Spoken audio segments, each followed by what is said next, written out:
நீங்கள் உங்கள் மனசுக்குள்ளே புதுசாக ஒன்று உருவாக்கணும்னு நினைக்கிறீங்க. அது ஓவியமாக இருக்கலாம், கதையாக இருக்கலாம், கவிதையாக இருக்கலாம், சினிமாவாக இருக்கலாம், சாஃப்ட்வேராக இருக்கலாம், எதுவாக வேணாலும் இருக்கலாம். அப்படி நீங்கள் ஒன்று நினச்சிக்கிட்டிங்கன்னா உங்களுக்குள்ள இயல்பாகவே ஆர்வமும் ரசனையும் இருக்குதுன்னு அர்த்தம். உலகத்திலேயே ரசனை மிக்க மனிதராக நீங்கள் இருப்பீங்க. அப்போ நம்மளால் க்ரியேட்டிவிட்டி கூட சேர்ந்துருக்கிறதுனால எதையும் உருவாக்க முடியும். ஆனால் அதுக்கு கொஞ்சம் நாளுக்கு எடுத்துக்கும். நம்ம பயிற்சியும் அதுக்கு உண்டான வேலைகளையும் கற்றுக்கணும். இப்போ நம்ம பிளெண்டரில் 3D அனிமேஷன் கற்றுக்குறோம். அப்போது பிளெண்டர் 3D சாஃப்ட்வேரில் ஒரு பேசிக் அமைப்பு இருக்குது. இந்த விண்டோவில் இந்த இடத்துல இது இருக்கும், இது இருக்கும், இது இருக்கும் அப்படின்னு. இதை கற்றுக்கிறதுக்கு முன்னாடி நீங்கள் கீபோர்டு ஆப்ரேஷன், மவுஸு, கம்ப்யூட்டர் இதையெல்லாம் கொஞ்சம் பேசிக்காக கற்றுக்க. அதுக்கும் டுட்டோரியல் போட்டுறேன்.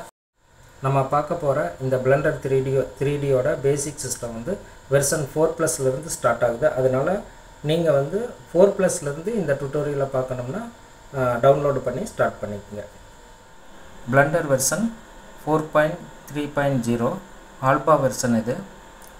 இதனுடைய விண்டோ அமைப்பு, பேனல்ஸ் எங்கெங்கே இருக்குதுன்னு பார்த்துடலாம் வாங்க. ஃபஸ்ட் டைம் பிளெண்டர் ஓப்பன் பண்ணும்போது வர்ற டிஃபால்ட் விண்டோவை தான் இப்போ நம்ம பார்க்குறோம்.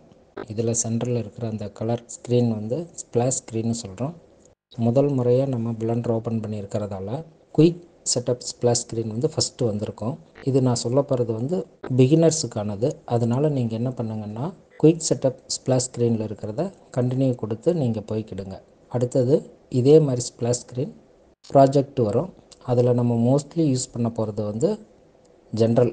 பிளெண்டர் விண்டோவில் பெரும்பாலும் ஆக்கிரமிப்பு பண்ணியிருக்கிறத பார்த்தோம்னா அந்த ஸ்கொயராக கிரே கலரில் இருக்கக்கூடிய அந்த ஏரியா தான். இதில் தான் நம்ம படங்களை உருவாக்கி மேலே நகர்த்துறது, கீழே நகர்த்துறது, லெஃப்டில் நகர்த்துறது, ரைட்டில் நகர்த்துறது, சுற்றுறது அப்படின்னு எல்லா வேலையும் இதில் தான் பார்ப்போம். இதிலிருந்து தான் நம்ம அனிமேஷனை க்ரியேட் பண்ணுறோம்.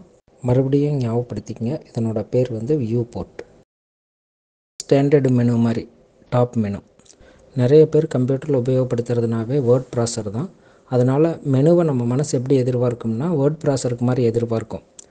பொதுவாக டிசைனர் சாஃப்ட்வேர்களை பொறுத்த வரைக்கும் அப்படி நம்ம எடுத்துக்க முடியாது. கீபோர்டோடைய அந்த கீஸ் எல்லாமே ஷார்ட்கட்டாவோ ஆப்ரேஷனலுக்கோ யூஸ் பண்ணுவோம், டைப்புக்கு யூஸ் பண்ண மாட்டோம். அதனால் ஸ்டாண்டர்டு மெனு மாதிரி நம்ம இந்த மாதிரி 3D 2D சாஃப்ட்வேர்களில் அந்த மெனுவை எதிர்பார்க்க முடியாது. இந்த மெனு ஒர்க் ஸ்பேஸ் மெனு. இதில் டிஃபால்ட்டாக பிளெண்டர் கொடுத்துருக்கிறது லே அவுட் வியூ. அது போக மற்ற மெனு மல்டிபிள் வியூவில் நம்ம படங்களை பார்த்து டிசைன் பண்ணுறதுக்கு ஹெல்ப் பண்ணும். லாஸ்ட்டாக இருக்கிறது ஸ்கிரிப்ட் மெனு. இந்த ஸ்கிரிப்ட் மெனுவில் நம்ம பைத்தன் ஸ்கிரிப்ட் தெரிஞ்சால் கோடிங் எழுதியும் நம்ம டிசைன் பண்ணிக்கிறதுக்கு முடியும்.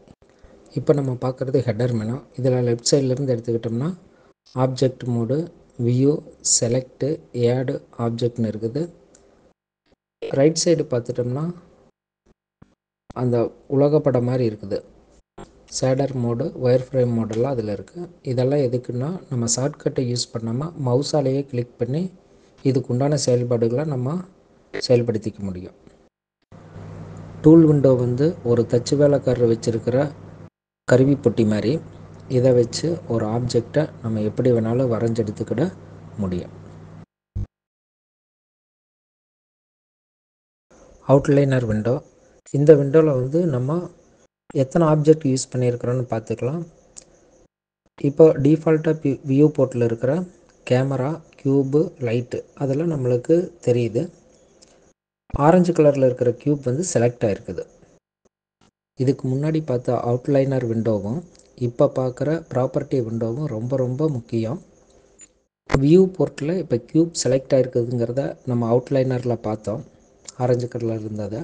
அந்த வியூ போர்ட்டில் அதனுடைய பொசிஷன் XYZ பொசிஷன் எங்கே இருக்குது, என்ன சைஸு, இதெல்லாம் நம்ம மாற்றிக்கலாம் இந்த ப்ராப்பர்ட்டி விண்டோவில். அது போக மற்ற ஆப்ஜெக்ட்டுக்கு நியூவாக அசைனும் பண்ணிக்கலாம் வேல்யூவில்.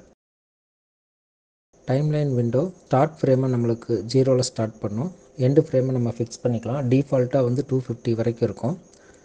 நம்ம ஃப்ரேமில் மவுஸில் கிளிக் பண்ணும்போது எந்த ஃப்ரேமில் வைக்கிறோமோ நம்ம என்ன அனிமேஷன் பொசிஷன் நம்ம பார்த்துக்க முடியும். ஸ்பேஸ் பார் அமுத்தினோம்னா ரன் ஆக ஆரம்பிக்கும். இன்ஃபினிட்டியில் போயிட்டே இருக்கும், லூப்பில் ரன் ஆகிட்டே இருக்கும். மறுபடியும் எகைன் ஸ்பேஸ் பார் அமுத்தினோம்னா பாஸ் ஆகிக்கிடும். ப்ளேபேக் கண்ட்ரோல்ஸ் எதுக்குன்னா நம்ம அந்த டைம்லைன் பிளேயரை ஸ்பேஸ் பார் அமுத்தி ரன் பண்ணிவிட்டு லூப்பில் போயிட்டுருக்கிறத மறுபடியும் ஸ்பேஸ் பார் அமுத்தினோம்னா ஸ்டாப் பண்ணுவோம். அந்த மாதிரி ஆப்ரேஷன்ஸ் எல்லாமே இந்த ஃபார்வேர்டு ப்ளே பட்டனை வச்சு நம்ம மவுஸில் கிளிக் பண்ணி கண்ட்ரோல் பண்ணிக்கலாம். ரைட் சைடில் இருக்கக்கூடிய அந்த ஏரோவை கிளிக் பண்ணோம்னா சைடு பார் ஓப்பன் ஆகும். திருப்பி க்ளோஸ் பண்ணுறதுக்கு அப்படியே லெஃப்ட்லேருந்து ரீசைஸ் பண்ணிட்டு போனோம்னா க்ளோஸ் ஆகிக்கிடும். ஸ்டாண்டர்டு ஸ்டேட்டஸ் பார் கீழே இருக்குது. பிளெண்டர் டிஃபால்ட் வியூ போர்ட்டில் ஒரு கேமரா, ஒரு லைட்டு, ஒரு க்யூப் கொடுத்துருப்பாங்க. புதுசாக டிசைனாக தொடங்குறவங்களுக்கு ரொம்ப வசதியாக அது இருக்கும். நம்ம அங்கேருந்தே ஸ்டார்ட் பண்ணிக்கிடலாம். இது வரைக்கும் பார்த்த பிளெண்டர் விண்டோ பேனல்களோட நேம் ஒரு தடவை உங்கள் பார்வைக்காக